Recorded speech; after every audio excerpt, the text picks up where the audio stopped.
Бекмамат Осмонов атындагы Жалал Абад мамлекеттик университети, Жалал Абад колледжи, табигый техникалык бөлүмү эсептөө техникасын жана автоматташтырылган системаларды программалык камсыздоо адистиги, куратордук саат, тема СПИД жугуштуу илдет, тайпа Повтаз 220, куратор Исманова Динара. 1 декабрь бүткүл дүйнөлүк СПИДке каршы күрөшүү күнү.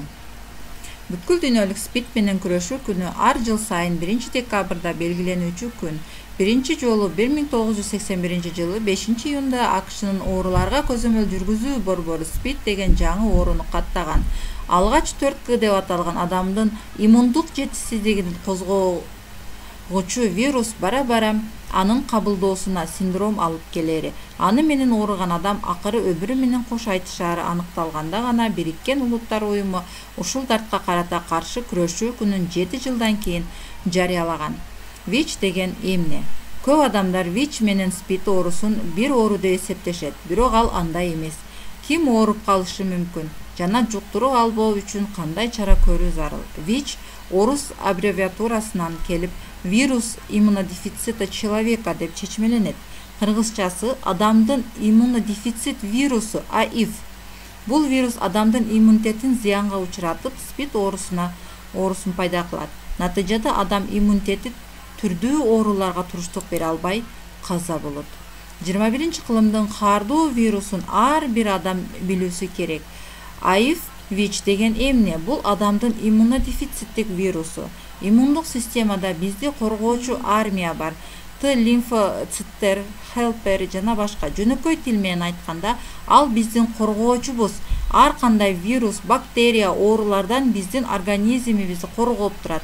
ВИЧ вирусу болсо ошол калкан болгон клеткаларыбызды жок кылат.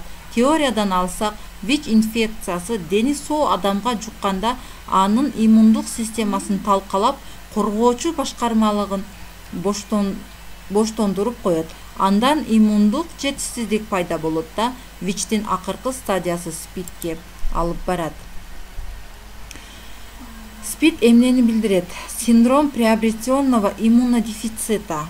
Ал эми ВИЧ, АИВ адамдын иммунодефицит вирусу. Иммунодефицитный вирус человека. СПИД жана ВИЧ кандай жолдор менен жугат?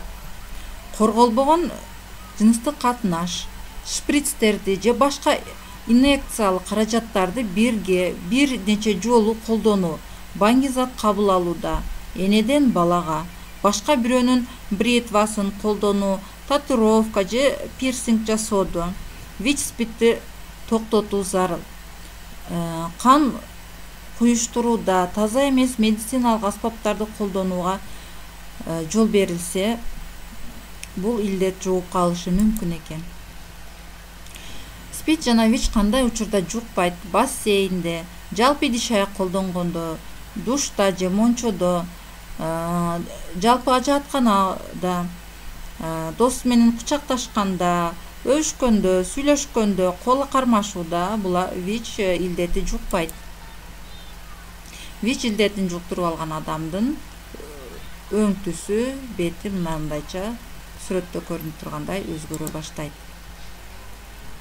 Кескин, салмагын жоготот ВИЧ жуктурган адам. Анда эмесе ушул илдетти алдын алуу максатында ушул илдетке каршы видеоролик бар. Ошого көңүл бурсаңар.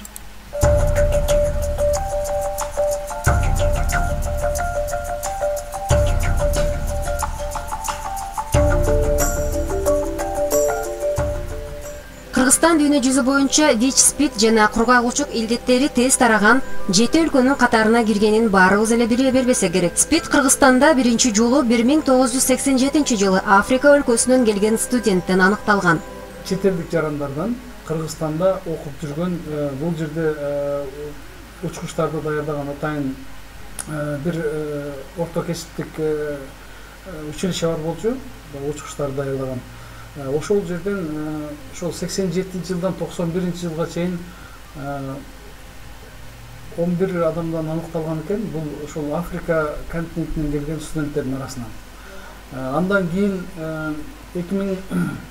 ошол 91 жылдан 96 жылга чейин аныкталып жүргөн. Булар негизинен ошол биздеги баягы урматтуу биздин дарыгерлерибиз бар.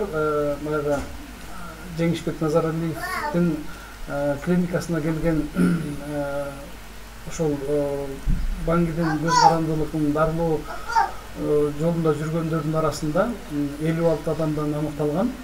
Булар баары чет элдик жарандардан. Биринчи болуп Кыргызстандын жарандарында 1996 жылы аныкталган.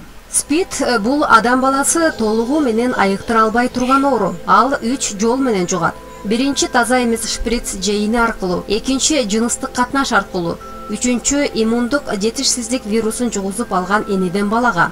Ийне сайынып алган ар бир адам бир эле шприц жана идиштен баңгизат соруп алган учурда да СПИД жугузуп алуу коркунучу бар. Героин эң коркунучтуу баңгизаттардын бири. Аны жашыруун лабораторияда накты апийимден жасашат. Күрөң түстөн тартып, көгүш ак өңдөгө күйгүзө куурулган ак унду элестеткен порошок. Адатта героинди кан тамырга укол катары венага сайышат жана жытташат. Алгач героинди кабыл ала баштаганда ал булчуңдар менен муундарды сыздатып, чыдатпай ооруйт, ичти бурайт, мурун ырылдап, жүрөк кабынан чыгып кетчүдөй болуп сого баштап уйку качат. Бул учурда адам депрессияга кабылып, анын курчап турган нерсенин баарына тең сиркеси суу көтөрбөй калат. Акырында баңгизат адамга эки гана жолду калтырат.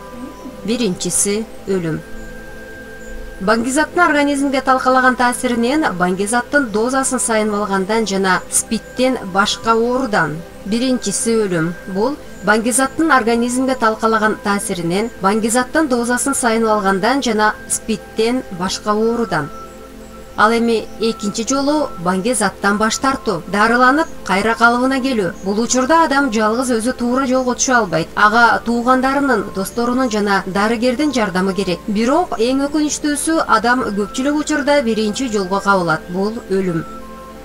Наша бул кургатылган кара куурай. Эл арасында нашанын көптөгөн аталыштары бар. Марихуана, куурай жана гашиш. Адатта нашаны тамекиге кошуп, кээде куурук жешет же чай катары ичишет. Нашанын таасири ал адам баласынын оозунун ичи куркагандыгы, ачка болуу, суусаган сезимдердин пайда болуусунун белгилери менен башталат. Нашадан кайра баш тартуу кыйын. Анын себеби наша баңгизатты чеккенден соң 7 күндөн кийин организмге тарай баштагандыгында жана ал адам жума бою куурай чеккиси келе берет. Жыйынтыгында кайра баңгизатка тартылат. Бул болсо СПИД менен ооруп калуу, жуктуруп алууга алып келет. Ошондуктан эгерде сен анда-санда гана наша чексең дагы өзүңдү өзүң алдаба. Анткени ата-энеңди, бир туугандарыңды акырында өзүңдү жок кылууга алып келесиң.